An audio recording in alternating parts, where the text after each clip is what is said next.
Wisconsin Governor Scott Walker is a rising star in the GOP, and he's got one thing on his mind: voter ID.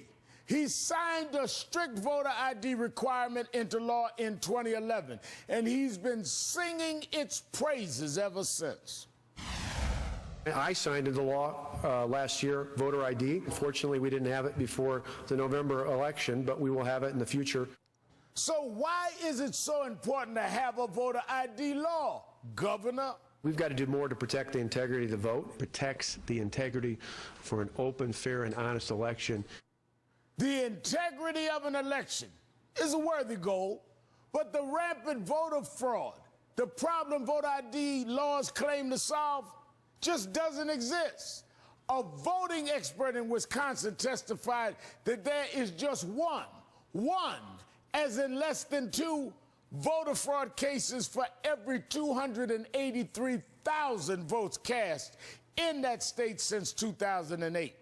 That's a rate of 0.00035%.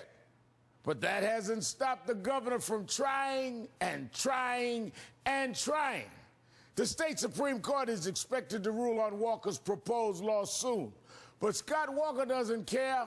Yesterday, he said he's willing to call a special legislative session if the Supreme Court strikes the law down. He wants the law in place, quote, before the next election.